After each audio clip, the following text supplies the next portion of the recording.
الله ربي والإسلام ديني ومحمدا رسول الله. Jadi Minangkabau itu maksudnya orang Minang yang mampu mengalahkan sifat hewan di dalam dirinya. Sifat lobo, cangok, rakus, tamak, ya, mampu dia mengalahkan. Makanya ketika dia mampu mengalahkannya disebutlah namanya orang Minangkabau. Mulai dari Nabi Adam sampai Nabi Muhammad tuh hakikatnya orang Minangkabau tuh orang yang mampu mengalahkan sifat hewan ternak di dalam dirinya. Itulah rahasianya. Jadi sahabat Nabi tadi saking laparnya perut tadi, karena beliau mampu memandang Allahnya di balik peristiwa. Maka lumut-lumut yang ada di batu-batu cadas itu dikoreknya, dikikisnya, lalu itu dicuci dan diulam sebagai pengganti laparnya perut itu, Bapak Ibu. Puncak yang sangat luar biasa itu. Makanya di tahun itu disebut namanya tahun apa namanya? Sebutan namanya tahun Amul Husni. Ya, tahun apa namanya? Tahun kesedihan itu. Di puncak itulah sebenarnya baru Rasulullah itu diperjalankan Allah. Ya, proses Isra dan Mi'raj. Inilah sebab semuanya Bapak Ibu. Makanya proses Isra dan Mi'raj itu terjadi pada tanggal 27 Rajab itu. Jadi Rasulullah itu sebelum diperjalankan oleh Allah Bapak Ibu, Rasulullah itu dibersihkan dulu Bapak Ibu. Rasulullah dibersihkan itu bukan berarti hati beliau itu penuh dengan nifak-nifak batin. Bukan beliau hatinya itu kotor Bapak Ibu, jangan salah memahaminya. Beliau itu dibersihkan itu sebagai contoh dan teladan bagi umat ini. Siapa yang ingin bermi'raj kepada Allah, siapa yang ingin berliqah dengan Allah, wajib dia itu melakukan tazkiyatul qalbiyah, membersihkan namanya hatinya. Karena hijab dan dinding antara kita dengan Allah itu apabila ada musang di dalamnya. Makanya dikatakan Allah kepada kita, wa'lamu annallaha yahulu bainal mar'i wa qalbihi wa annahu ilaihi tuhsarun. Ketahuilah wahai jantung hatiku, kata Allah, sesungguhnya antara dirimu dengan aku tidak ada dinding, tidak ada hijab, tidak ada pembatas, tidak ada tembok pemisah. Siapa yang mengatakan antara dirinya dengan aku ada pembatas dan hijab, sulitnya mereka itu berliqah dengan aku, payahnya mereka itu untuk bermusahadah dengan aku, itu bukan karena akunya, kata Allah, akan tetapi hatimu yang ada di dalam dadamu. Hati yang penuh dengan nifak-nifak batin, ujub, ria, takbur, dengki, sombong, sosok, onge, gibah, sok rancak, sok ganteng, sok lebay, itu musang tuh.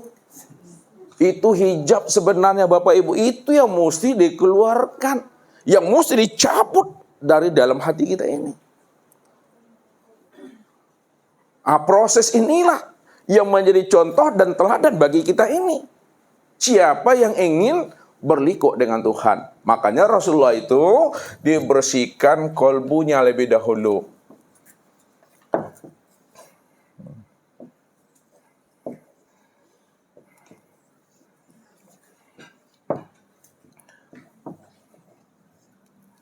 Jadi kolbu pada diri Bapak Ibu itu secara fisik itu disebut namanya jantung. Ya, jantung jasmani itu. Kalau secara batin namanya latifatun qalbu rabbaniyah. Itu yang halusnya. Ini dibersihkan nih. Karena di dalam hati ini fi qulubihim maradun.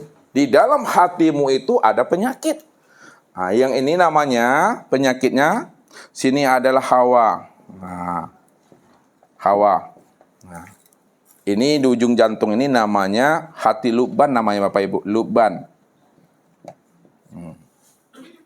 Kalau hawa ini tidak dibersihkan, dia akan naik ke atas, ini namanya hati sudur.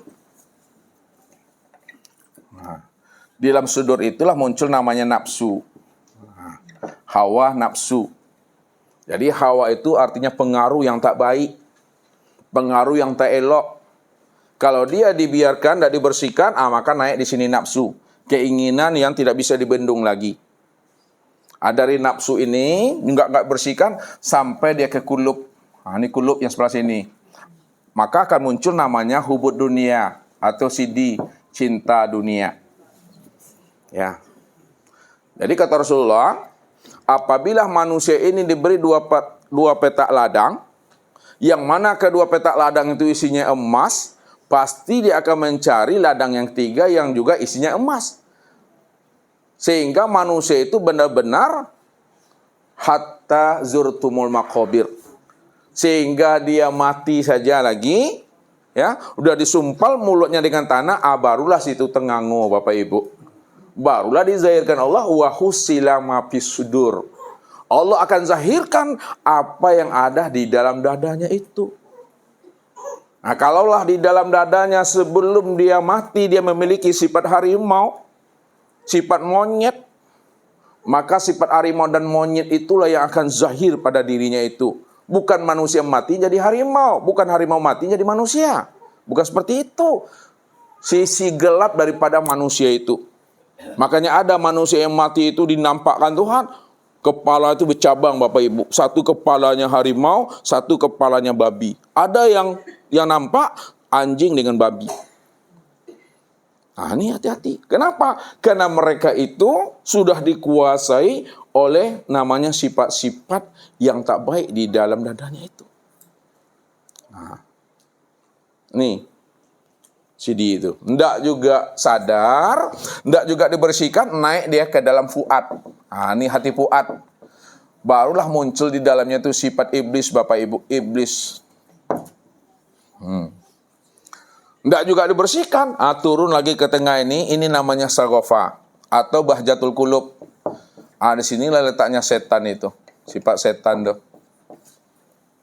Ini yang dibersihkan. Makanya Rasulullah itu hanyalah itibar saja Bapak Ibu, bukan hati beliau itu kotor. Beliau itu maksum, beliau itu bersih.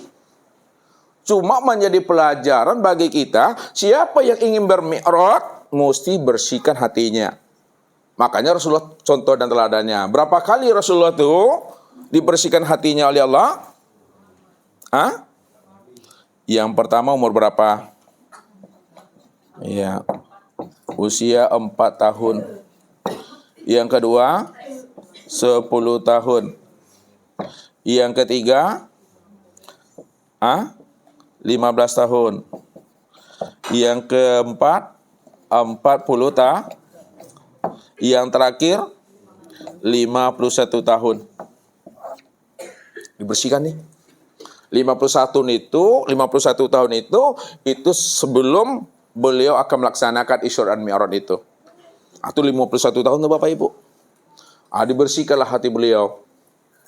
Nipak-nipak batin. Setelah dibersihkan, barulah dimasukkan namanya ilmu hikmah ke dalamnya. Ilmu hikmah. Ya, ilmu hikmah itu sini hawa ini hilang, maka dimasukkanlah di sini namanya cahaya iman. Iman masuk dalamnya. Makanya Allah katakan, walakinnallaha habbaba ilaikumul imana wa zayyanahu fi qulubikum. Akan tetapi Allah lah yang membuat hatimu itu cinta dengan keimanan, dan Allah pula lah yang membuat keimanan itu betul-betul berurat, berakar, tertanam di dalam hatimu. Makanya orang yang telah hidup cahaya iman dalam lubangnya, maka muncul namanya mahabbah itu. Sebagai bukti mahabbahnya dia tadi, maka sifat nafsu ini akan hilang. Dari iman ini naik dia ke sudur, nafsu hilang, maka bergantilah namanya dengan cahaya Islam. Islam, orang yang senantiasa selamat tunduk patuh kepada Allah. Jadi maknanya, siapa yang ingin selamat, maka laksanakanlah ajaran Muhammad itu. Itulah orang yang berserah diri kepada Allah. Orang yang senantiasa memahami kulima la ilaha illallah. Maka Islam itu ada berapa hurufnya tuh? Alif, Sin, Lam, Mim. Ini bukan ilmu otak-atik ini Bapak Ibu. Bukan ilmu cocologi ini. Ya, wa bi ayatin wa harfin minal minal Quran hikmah. Setiap ayat, setiap huruf, setiap titik dari Al-Quran itu ada rahasia dan ada hikmahnya. Alif ini maknanya Allah. Sin itu maknanya salamun. Lam itu maknanya la ilaha illallah. Mim itu maknanya Muhammad Rasulullah. Jadi orang yang Islam itu maknanya Allah menyelamatkan orang-orang yang mengamalkan la ilaha illallah Muhammad Rasulullah. Itu yang Islam itu. Ingin selamat, laksanakan ajaran Muhammad tuh. Baru kita menjadi orang yang penurut Bapak Ibu. Tuh. Islam. Nah, kemudian sifat kulub ya, yang ada di dalamnya cinta dunia, ini akan hilang. Maka muncullah di dalam kulub ini namanya tawakal. Itu tawakal. Makanya Allah katakan, fa iza azamta fatawakal 'alallah. Wa may yatawakkal 'alallah fa huwa hasbuh. Apabila sudah sempurna azammu, sudah kuat niatmu, kamu telah berikhtiar, kamu telah berusaha, maka serahkan hasil usaha dan ikhtiarmu itu kembali kepada aku, kata Allah. Siapa yang menyerahkan kepada aku, fa huwa hasbuh, aku yang akan jamin, kata Allah. Jadi ketika kita ini telah serahkan diri kita kepada Allah zahir dan batin, maka muncullah sifat tawakal itu. Zahir batin Bapak Ibu menyerahkan. Jangan Bapak Ibu ragu kepada Allah. Karena Allah dah katakan, bukti orang yang cinta sejati, kata Allah. Buka surat Jin, ayat 13 angka jitu tuh. Fa may yu'min bi rabbih fala yakhafu bahsa wala rahaqa. Siapa yang benar-benar cinta kepada aku, benar-benar rindu kepada aku, dia sudah mengenal aku, kata Allah. Fala yakhafu bahsa wala rahaqa. Dia tidak pernah khawatir kalau aku kurangi kebaikan pada dirinya. Dan dia juga tidak akan pernah takut kalau aku timpakan, aku berikan dosa kepada dirinya. Itu orang cinta sejati. Karena hidupnya ini benar-benar hanyalah menunjukkan keimanan dan kepatuhan dirinya kepada Allah. Itu Bapak Ibu, serahkan. Jadi jangan bimbang, jangan ragu dengan jaminan dan kemampuan Allah. Jangan khawatir kita ini dengan janji Tuhan. Kadang kita nih ragu juga dengan Allah Bapak Ibu, itu yang payahnya. Percaya lai, yakin tidak, yakin lai, apa jauh tidak, itu baru goro-goro dengan Tuhan namo itu. Itu yang payah itu.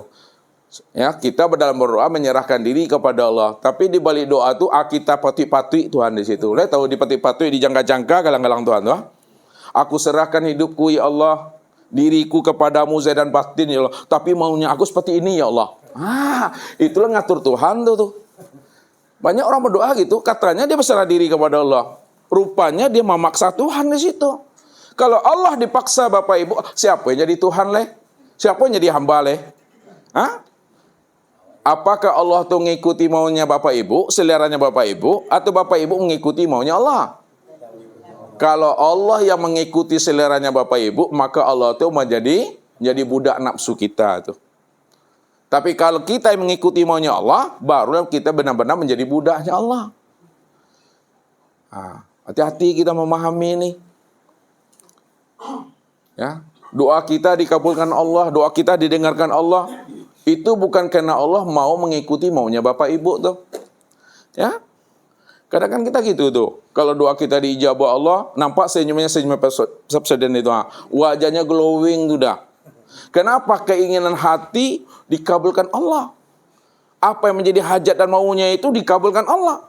Coba Bapak Ibu kalau keinginannya itu ditahan Tuhan, dipending Tuhan. Bakarui kan yang tuh manyun sih nampak tuh. Berkecekan Tuhan tuh sepilih karya. Tuh. Jadi kalau Allah mengabulkan doa Bapak Ibu, bukan karena Allahnya yang mengikuti keinginan Bapak Ibu. Akan tetapi kalau doa kita didengar oleh Allah, diijabah oleh Allah, karena waktu dan masa yang Allah tentukan itu, waktu dan masa yang Allah janjikan itu sudah sampai masanya. Itu memahaminya. Sehingga kita jangan dijengkel-jengkel Tuhan, karena Tuhan tidak pernah berutang budi dengan kita. Ya, itu ini kan. Rajin pun kita Bapak Ibu, butuh enggak Allah dengan ibadah kita ini? Enggak. Kalau Allah tidak butuh dengan amal Bapak Ibu, kenapa Bapak Ibu beramal? Hah? Ngapa mak Uwa beramal kalau Allah tak butuh? Itu dia. Kita disuruh Allah beramal bukan karena ada kepentingan Tuhan di dalamnya. Akan tetapi kita disuruh Allah beramal, Allah ingin melihat sejauh mana keimanan dan kepatuhan kita kepada Allah setelah kita mengatakan anta rabbi wa ana abduka. Engkau adalah Rabbku dan aku adalah hambamu ya Allah. Jadi Allah melihat sejauh mana keimanan kamu kepada aku itu Tuhan. Itu maknanya. Ya, ini telah bersih, udah masuk tawakal. Ketika telah bersih dan telah masuk tawakal dalam qulub, maka sifat iblis ini pun akan hilang Bapak Ibu. Maka yang di dalam fuad itu yang muncul adalah nur ma'rifat. Ini nur ma'rifat tuh. Orang baslun juasnya itu berbaik sangka selalu dia kepada Allah. Ya, karena dia sudah tahu itu adalah rencana Tuhan tuh. Bapak Ibu punya rencana? Enggak. Jadi siapa yang punya rencana? Siapa yang memutuskan rencana? Allah yang punya rencana dan Allah pula yang memutuskan rencana.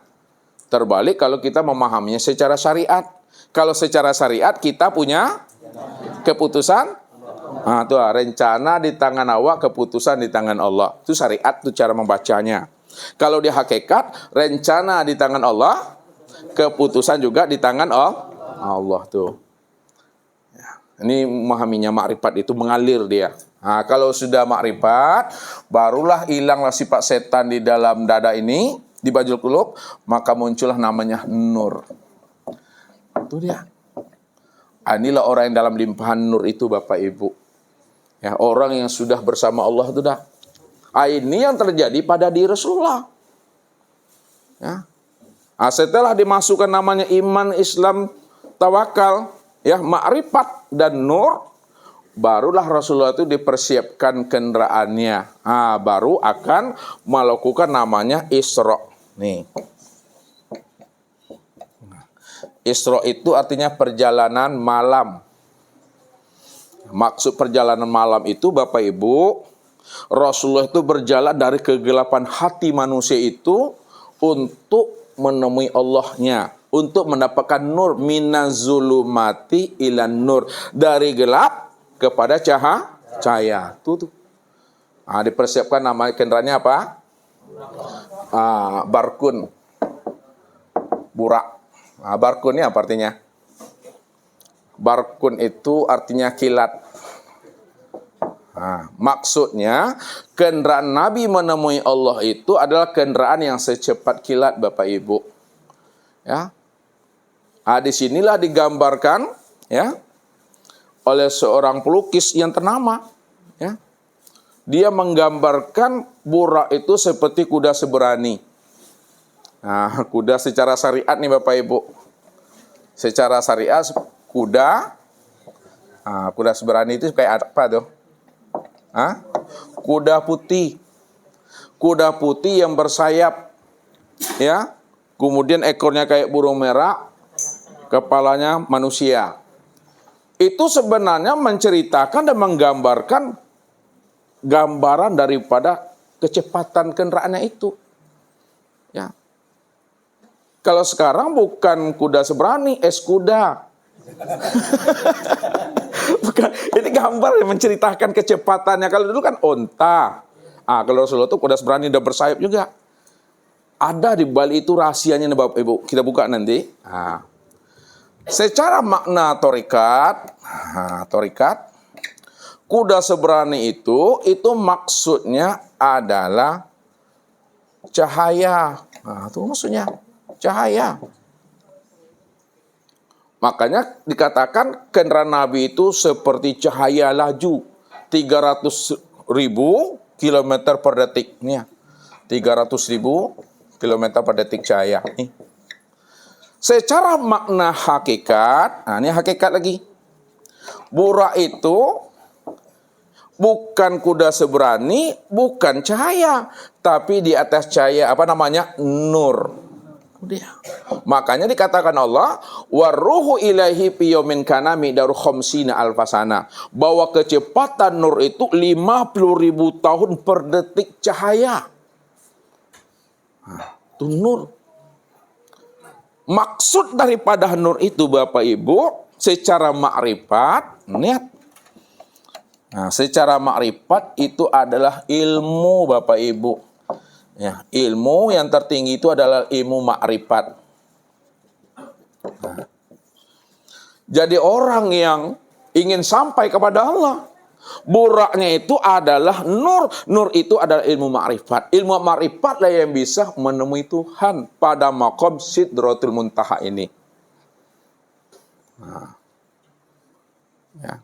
Ilmu makrifat yang ada pada diri seseorang, itulah yang disebut namanya burak itu. Ya.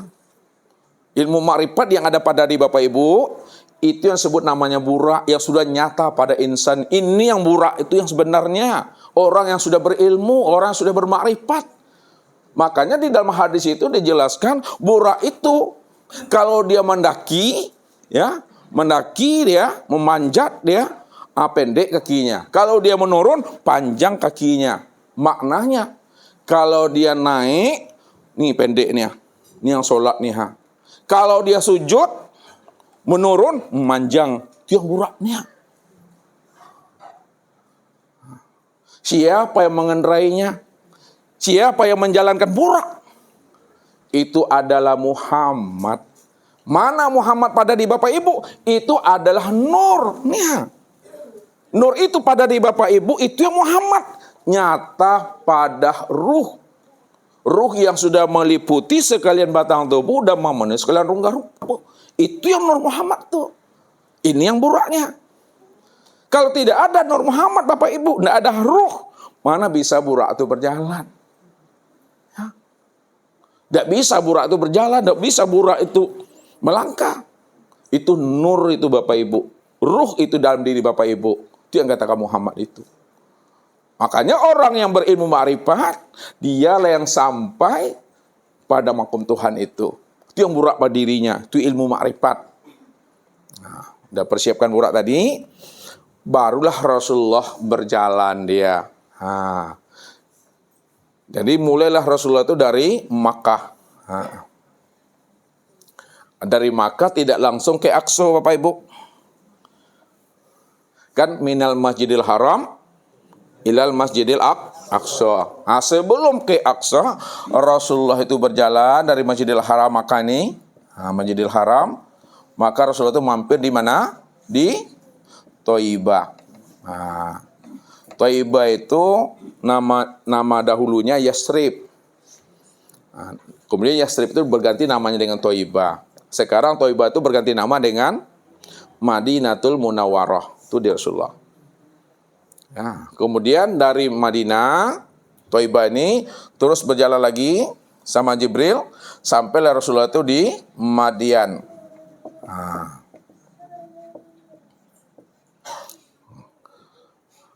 Ya, dari Madian Rasulullah terus melanjutkan perjalanan sampai Rasulullah itu di Tursina. Dari Tursina barulah Rasulullah itu berhenti namanya di Bethlehem, Baitul Lahmun. Bethlehem atau nama sekarang itu Nazaret, tempat kelahiran Nabi Isa. Dari situlah baru sampai Rasulullah ke Aqsa. Jadi perjalanan dari Makkah ke Aqsa ini yang disebut Isra. Nah, apa perjalanan di sana Bapak Ibu? Perjalanan Rasulullah itu Isra itu perjalanan masa depan. Perjalanan melihat masa depan itu. Buktinya Rasulullah melakukan perjalanan dunia masa depan. Maka terlihatlah oleh Rasulullah umatnya nanti yang akan terjadi di akhir zaman itu. Itu dia. Semua itu diperlihatkan Allah. Ada yang umatnya gunting-gunting lidahnya, ada yang mukul-mukul kepalanya, ada yang berjalan itu, ya, kakinya ke atas, tangannya ke bawah, terbalik. Ada yang dikiaskan seperti orang menanam pokok lalu berbuah, dipanen lagi, berbuah lagi. Itu dikiaskan kepada umatnya yang senantiasa berjihad di jalan Allah. Dan proses ini pula lah Rasulullah itu dikejar namanya oleh jin ifrit, jin tomang. Tahu jin ifrit? Ketika Rasulullah dikejar oleh jin ifrit, ketika itu Rasulullah bertanya kepada Jibril, "Wahai Jibril, itu makhluk apa ya Jibril yang mengikuti kita dari tadi, dari awal perjalanan?" Ketahuilah ya Rasulullah, yang mengikuti kita itu namanya jin ifrit. Bahasa ustaznya jin tomang. Maukah engkau wahai Muhammad, aku ajarkan suatu doa. Kalau kamu baca doa itu, maka jin itu akan terbakar, hancur dia. Siapa yang tidak dapat doa itu? Coba dengar Ustaz. A'udzu biwajhil karim wa bika, ya coba dengar dulu supaya hafal. A'udzu biwajhil karim wa bi kalimatillahi tammah allati la yujawizuhunna birun wala fajirun min sari ma yanzilu minas sama'i wa min sari ma yarju fiha wa min sari ma zara fil ardi wa min sari ma yakhruju minha wa min fitani laili wan nahar wa min tawariqil laili wan nahar illa tariqan yatru bi khairi ya rahman. Dapal? Belum, sekali lagi. A'udzu biwajhil karim wa bi kalimatillahi tamma allati la yujawizuhunna birun wala fajirun min sarri ma yanzilu minas sama'i wa min sarri ma yarju fiha wa min sarri ma zara fil ardi wa min sarri ma yakhruju minha wa min fitani laili wan nahar wa min tawariqil laili wan nahar illa tariqan yatru bi khairi rahman. Udah hafal? Capek aku. Itu dibaca oleh Rasulullah. Itu ada doanya di buku mana tuh ya? Di buku Kasab. Di buku Insan Kalifatullah nanti ada itu. Baca, dihafal. Jadi kalau ada orang kesurupan, tapi jangan jadi paranormal pula. Bapak Ibu berjalan malam, berjalan siang, berjalan petang, baca doa itu. Di laut kita baca itu. Insya Allah Bapak Ibu banyak gunanya nanti, dihafal tuh. Ya, untuk meruqyah suami. Waktu tidur tuh ruqyah dia baca a'udzu biwajhil karim.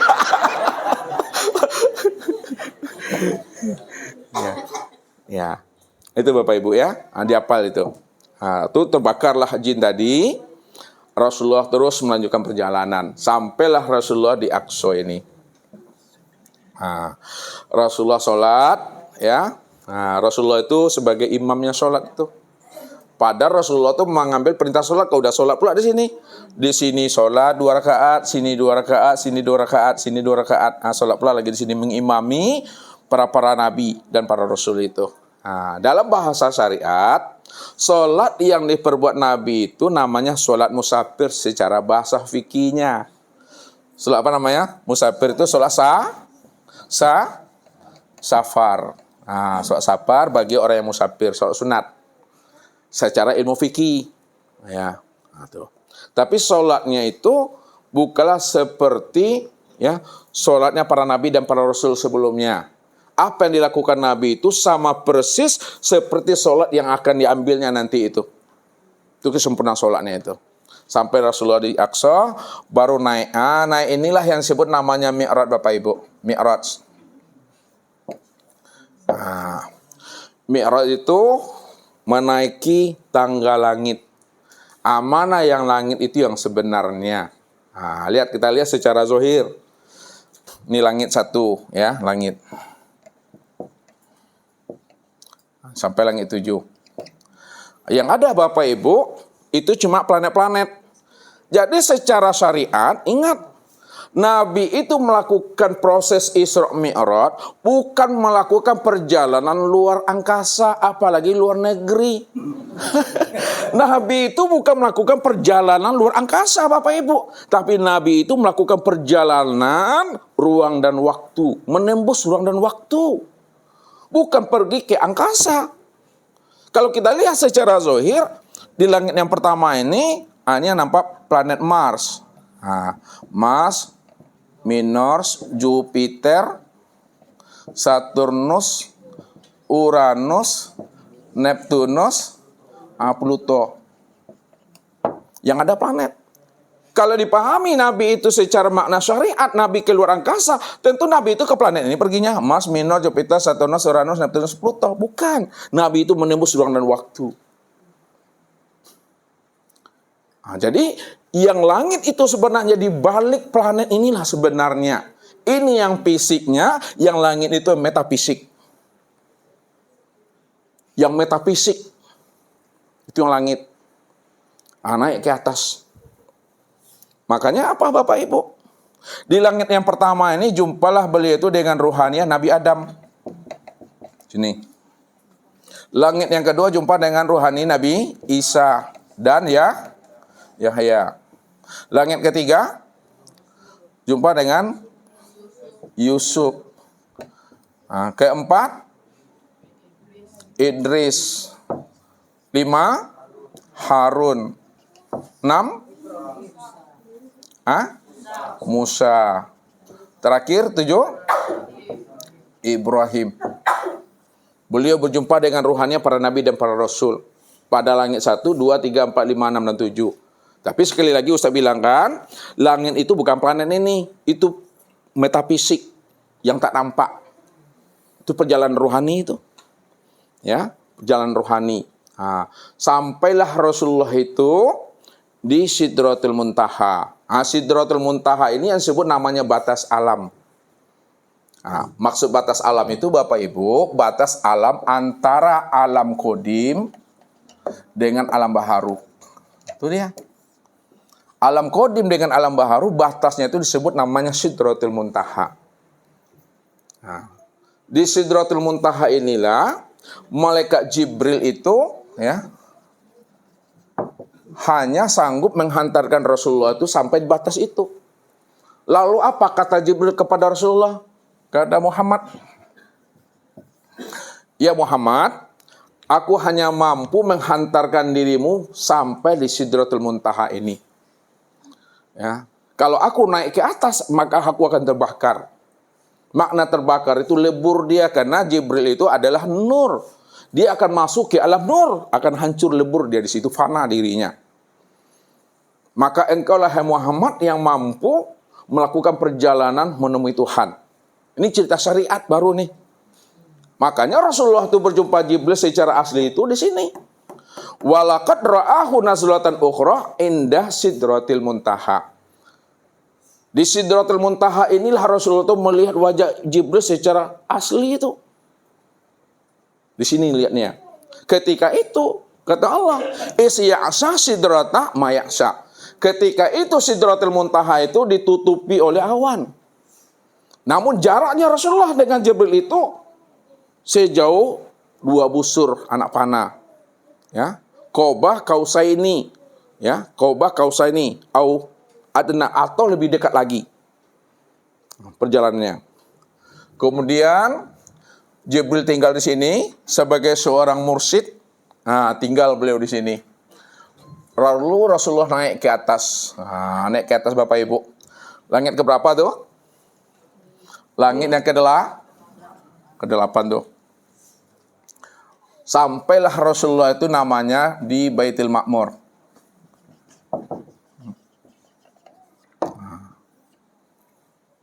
Ketika Rasulullah sudah naik di Baitul Ma'mur Bapak Ibu, rupanya Rasulullah itu sudah ditunggu oleh seorang pemuda. Kaget Rasulullah Bapak Ibu. Saya mengira saya yang lebih dahulu sampai di sini.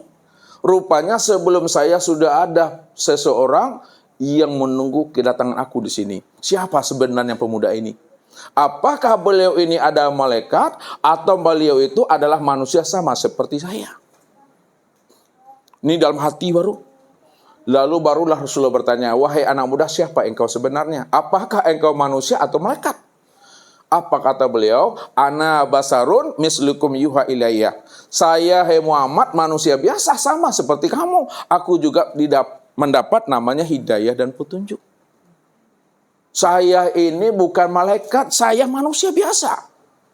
Cuma aku juga diberi Allah petunjuk untuk aku. Sama seperti engkau.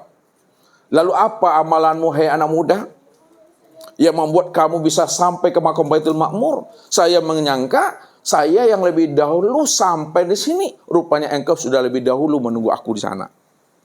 Apa kata pemuda? Wahai Muhammad, ada tiga amalan aku yang aku lakukan. Nah, amalan pemuda tadi yang ingin sampai ke sana. Makanya kalau Bapak Ibu ingin sampai ke sana, Baitul Ma'mur, karena banyak acara, mungkin kita nak melakukan perjalanan ke atas. Nah, lain kali nanti kita melakukan perjalanan. Bisa Bapak Ibu melihat rumah masing-masing. Ya. Nah. Amalan aku yang kulakukan, kata pemuda tadi, yang pertama, lisanku selalu basah karena berzikir kepada Allah. Zikir. Makanya kita Bapak Ibu senantiasa berzikir kepada Allah. Uzkurullaha zikran katsira wasabbihu bukrata wa asila. Hendaklah kita ini selalu berzikir kepada Allah. Qiyaman wa qu'udan wala junubihim. Berdiri, duduk dan berbaring, tetap kita berzikir kepada Allah. Tidak diikat oleh ruang dan waktu. Makanya zikir itu yang tidak diikat oleh ruang dan waktu, itulah yang disebut namanya zikir daimun. Zikir yang tidak ada suara itu, zikir yang tidak ada lafaz itu, ini yang turun naik ini diperhatikan. Itu yang tali Allah itu yang rahasia Tuhan itu Mi'raj. Pernah berhenti itu Bapak Ibu? Tidak. Nah, kalau berhenti, bakape doang. Zikir. Yang kedua kata beliau, yang membuat aku sampai ke sini, hatiku selalu aku gantungkan ke masjid. Hati Bapak Ibu ada digantungkan di masjid? Hati yang digantungkan di masjid ini maksudnya hati yang telah cinta, hati yang telah rindu, hati yang telah bermanja-manja dengan Allah. Makanya Allah katakan kepada Musa, "Hei Musa, kamu tidak akan pernah bisa sampai kepada aku. Yang bisa sampai kepada aku," kata Allah, adalah orang yang mana hatinya itu telah rindu, sudah ada keinginan yang kuat untuk berlikuk dan bermusyahadah dengan aku. Jadi tanamkan kerinduan dan kecintaan kita Bapak Ibu untuk berlikuk dan berjumpa dengan Allah. Sebab tingginya langit tidak akan pernah mampu mencapai Tuhan itu. Yang bisa mencapai Tuhan adalah langit yang terdekat di dalam diri Bapak Ibu. Langit yang terdekat dalam diri Bapak Ibu itu adalah kolbu, ini hati. Hati itu yang dikatakan langit yang terdekat. Allahu Rabbi wal Islamu dini wa Muhammadan Rasulullah.